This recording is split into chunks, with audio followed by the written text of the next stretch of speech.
मुझे माफ कर दो दुआ। तुम्हारी आप ही मम्मी बनकर अपना फर्ज भूल गई, अपनी जिम्मेदारी भूल गई। मुझे माफ कर दो मेरी जान।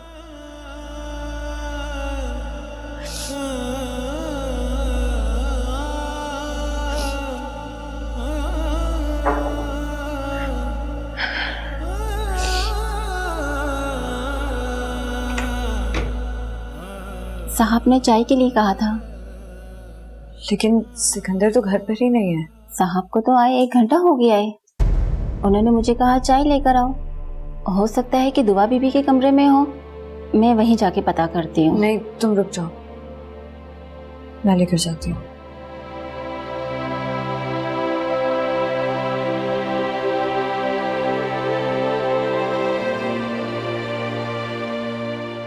मुझे लगा आप दुआ के कमरे में।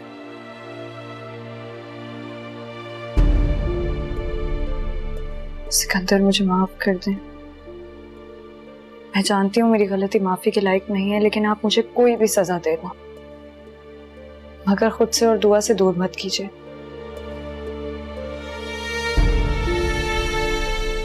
मैं आपकी ये बेरुखी नहीं सह सकती।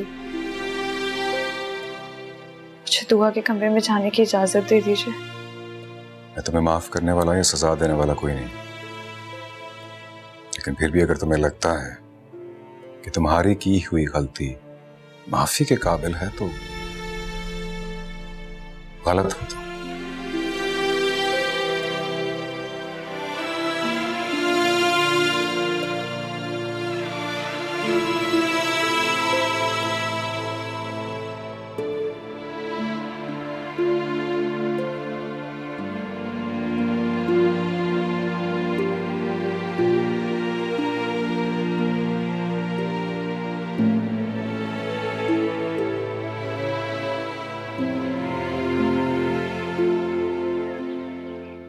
मुझे अंदाजा नहीं था जब शादी के बाद इतनी केयरलेस हो जाएगी।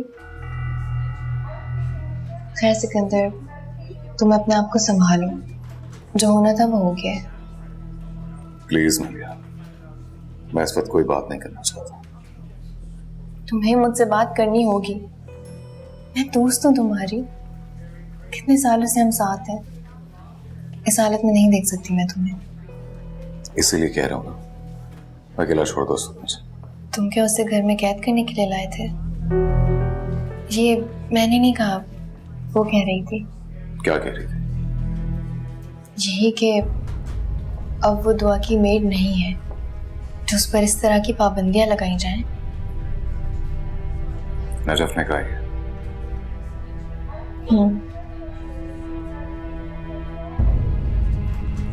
कह सकती है, वैसे भी मेरा एतबार तोड़ चुकी है। मुझे नहीं लगता मैं उसको माफ कर सकूं।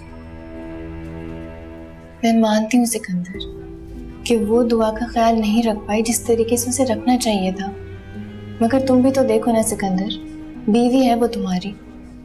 अब यकीनन वो ये सब नहीं चाहेगी।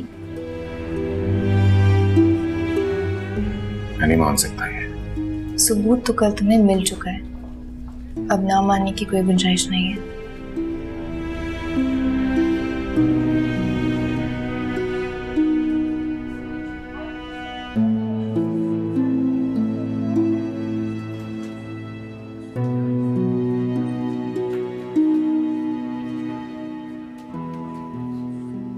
मैं मामू को ये पूछने के लिए आ रही थी कि पीछे से ये सब हो गया। डॉक्टर्स क्या कहते हैं? दुआ को कब होश आएगा? कुछ मालूम नहीं है। बहुत अफसोस हुआ। अल्लाह सेहत दें दुआ। वैसे अब्बा कल तुम्हारा इंतजार कर रहे थे, बार बार पूछ रहे थे। मामू की तबीयत अब कैसी है? बस परेशानियां बढ़ती हैं तो तबीयत भी करने लगती है। कल तुम्हारे आने का सुना तो काफी खुश हो गए थे, लेकिन जब तुम नहीं आई तो फिर से तबीयत खराब हो गई। मैं उन्हें फोन कर लूंगी। नहीं, तुम फिक्र मत करो, वो तुमसे नाराज नहीं है, लेकिन ये है कि अब उनकी हालत ठीक नहीं है। तुमसे मिलने को बहुत तड़पते हैं। दुआ बेहतर हो जाए तो घर का चक्कर लगा लेना। चलता हूँ।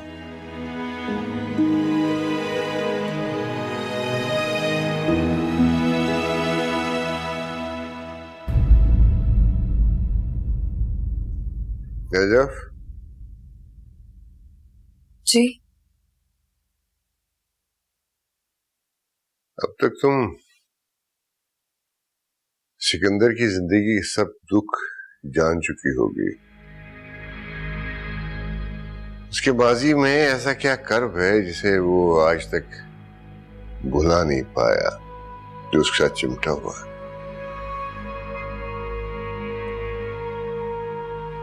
तुमने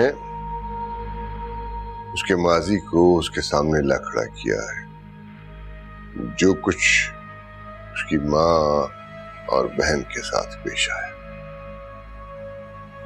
नहीं अंकल, मैंने ऐसा कुछ नहीं किया। तुम दुआ के साथ नहीं हो। तुम्हारे रिश्तेदार तुमसे मिलने आ रहे हैं और तुम्हें उनकी ज्यादा फिक्र है। ये सिकंदर की मां की कहानी है। और मेड से मालिकन बनते ही तुमने दुआ को भुला दिया और अपने आप में मगन हो गई। सिकंदर की बहन के शौहर ने उसके साथ यही किया था।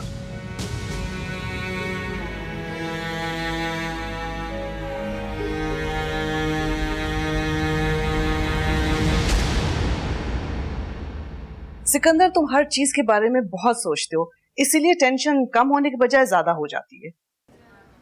जी बस आप दुआ क्या करें आंटी। वैसे तुम्हें नजफ को अस्पताल से नहीं भेजना चाहिए था। देखो ना, तुम्हारी जरा मॉरल सपोर्ट हो जाती। खामोश क्यों, क्या हुआ? आंटी असल में नजफ की गलती की वजह से दुआ गिर गई थी। क्या? उसकी गलती से गिरी है? कैसे?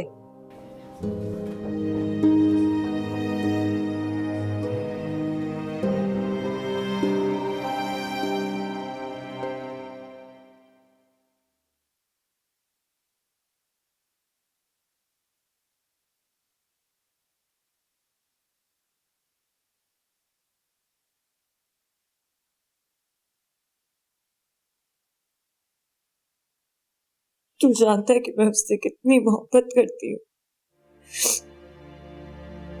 दुआ की मुश्किल आसान कर दे अल्लाह। मेरी कोताही की सजा से उसको बचा ले, उसकी तमाम तकलीफों को खत्म कर दे। दुआ को शफा दे दे, उसे बस होश आ जाए अल्लाह। मौत पर हक है, मगर मेरे मालिक जिंदगी की हिफाजत करने वाला भी तो तू ही है। मेरी दुआ को कबूल फरमा ले अल्लाह। दुआ को जिंदगी दे दे, मेरी तमाम उम्र उसे लग जाए।